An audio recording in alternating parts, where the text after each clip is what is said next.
ღირსი პორფირი კავსოკალიველი. მტრის ყოველი გულის თქმა სიძულვილით უკუაგდეთ. პატიოსანი ჯვარი ყველაზე მნიშვნელოვან იარაღს წარმოადგენს ეშმაკის წინააღმდეგ, რომლის წინაშეც იგი ძრწის. მაგრამ ჯვრის ნიში სწორად უნდა გამოვისახოთ. ანუ მარჯვენა ხელის სამი შეერთებული თითით უნდა შევეხოთ შუბლს, მუცელს, მარჯვენა მხარს და ბოლოს მარცხენას. ასე გამოისახება ჯვარი.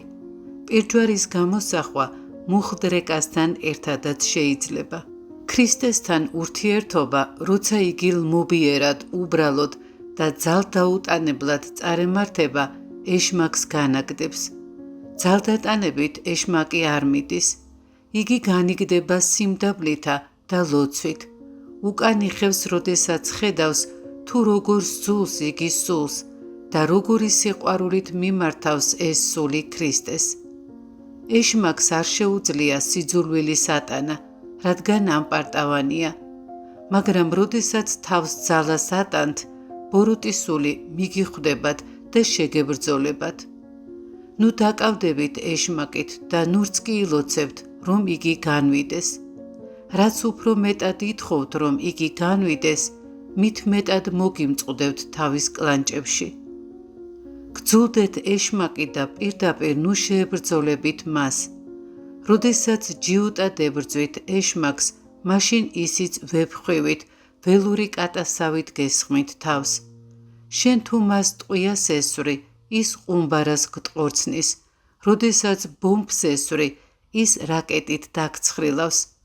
ბოროტს ნუ უყურებ, ღვთის გულთბილ გამოწვდილ ხელებს მიხედე და ჩაეკონე მას. იღვაწეთ, უფალს მიენდეთ, ქრისტეს შეიყვარეთ, იფხიზლეთ. ღვთისმოყვარე ადამიანისთვის სიფხიზლე აუცილებელია. სულიერ ცხოვრებაში ყველაფერი უბრალო და მსუბუქია. ქრისტეში ცხოვრებას მხოლოდ გონიერება სჭირდება. როდესაც რაიმე გაგანაწყენებთ, რაიმე გულის თქმა, განსაცდელი ან თავდასხმა და გძულთ ეს ყველაფერი, თქვენი ყურადღება და მზერა ქრისტეს მიაბყარით. იგი თავად წამოგაყენებთ, ხელს ჩაგჭიდებთ და უხვად მოგმადლებთ თავის საღმრთო მადლს. თქვენ მცირედ სცადეთ, ავიღოთ მილიონი და დავყოთ ნაწილებად. ავიღოთ 1 მემილიონედი ნაწილი. მილიონის 1 მემილიონედი, აი ესაა ადამიანის მცდელობა, ესე იგი მცირედი წვლილი. გადადგით ნაბიჯი ღვთისკენ და წამშივე მოვა ღვთის მადლი. თქვენ მხოლოდ გაიფიქრეთ და სული წმინდა უმალ მოვა. თქვენ არაფერს არ აკეთებთ, ნაბიჯს დგამთ ღვთის მიმართულებით და მაშინვე მოდის მადლი უფლისა. რას ამბობს პავლე მოციქული?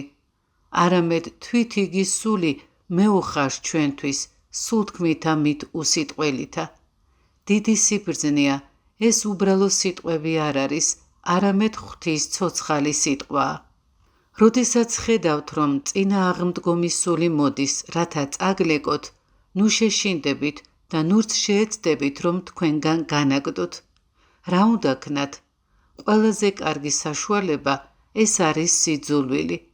ანუ ქრისტეს გაუხსენით გული და ბავშვებით აღუპყარით ხელი, რომელსაც ველური მხეცის დანახვა არ აშინებს, მას მიმართავს, არ ეშინია, რადგან გვერდით მამა ჰყავს, რომლის ჩახუტებასაც ის ეშურება.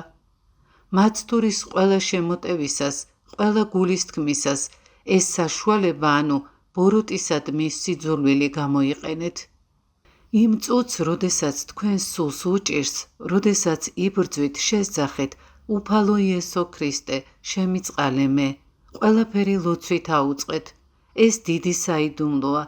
განსაცდელის ჟამს, როდესაც ბოროტისადმი სიძულვილის გამოხატვას ცდილობთ, მაცთური გიბაკუნებთ, გადამბლავებთ და გახრჩობთ. თავად რაც სურს, იმას აკეთებს და არა იმას, რაც თქვენ გსურთ.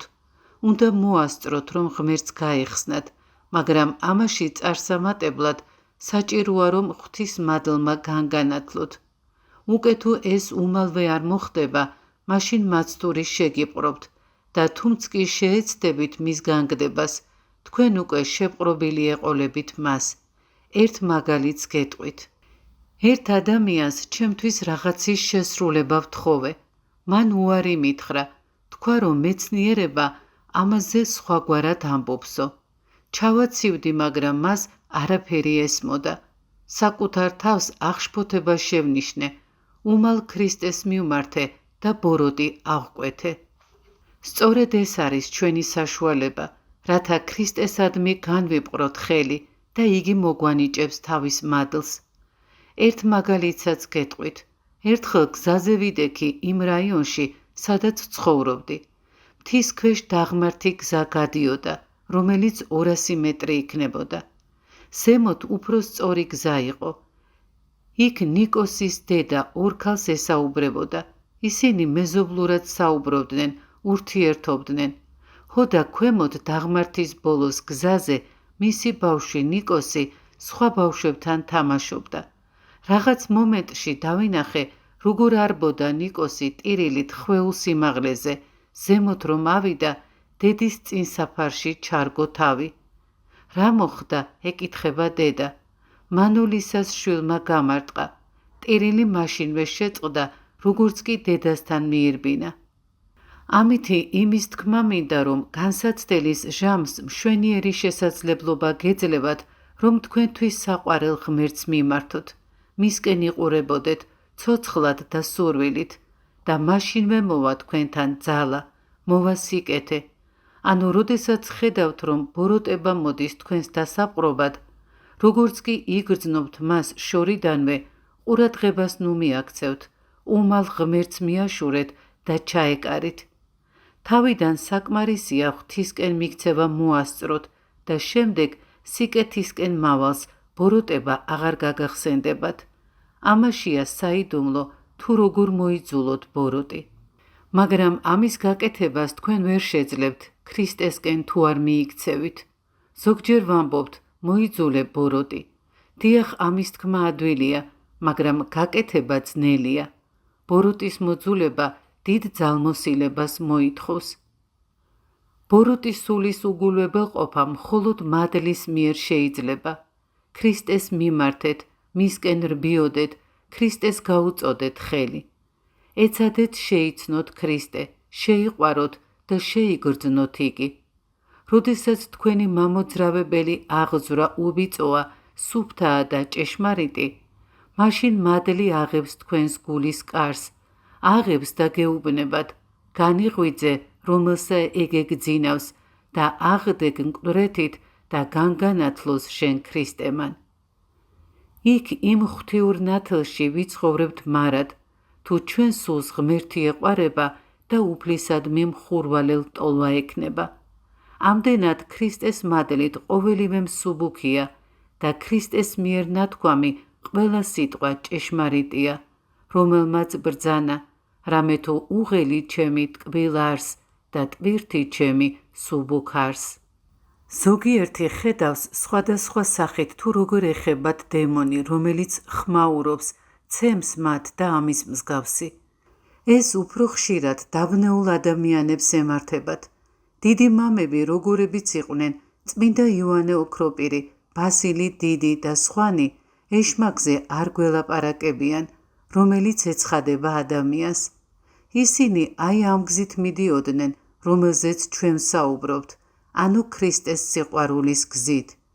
ეშმაკი იქიდან გამომდინარე ეცხადება ადამიანს, თუ ვინ არის იგი. როდესაც ადამიანი არასწორად შეუდგა სულიერ ცხოვრებას, ან თუ მას მემკვიდრეობითი რამ ამძიმებს, მაშინ იგი ხედავს, თუ მის წინაშე როგორ გაჩნდება სატანა და ხმაურს აუტეხს მას. ზოგჯერ ადამიანი შეიძლება შიზოფრენიითაც დაავადდეს. შიზოფრენიაზე მისი წინაპრების უწინდელი ცხოვრება მოქმედებს. კიდევ ერთი რამ, ნუ მისცემთ ეშმაკს უფლებას, ანუ თქვენში არც ერთი ძვირის ხსენება არ დაიტოვოთ და არც ერთი ეგოისტური აზრი, რათა ეშმაკმა ხელჩასაჭიდი რამ არ პოვოს. ხელჩასაჭიდი, აი სწორედ ეს არის უფლება.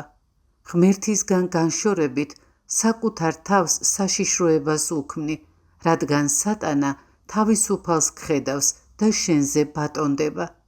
ჩემით შეისმინეთ მცირე რამ, ამაში რაღაცეები მეც გამეგება. 64.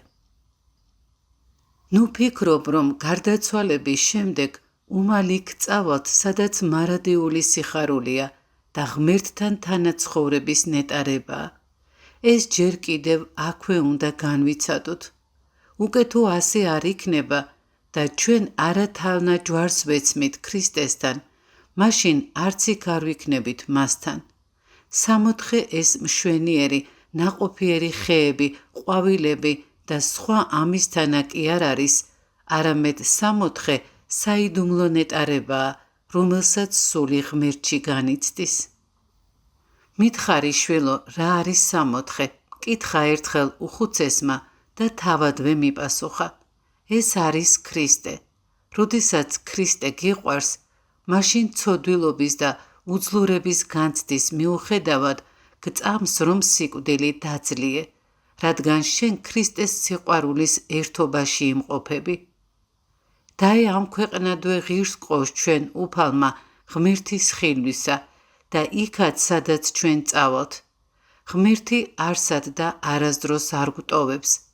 მას მერე, რაც იგი ამ ქვეყნად მოვიდა და იშვა ყოვლადწმინდა ღვთისმშობელი ქალწულისგან და იქმნა ღმერთკაცი, იგი მუდამ ჩვენთანაა.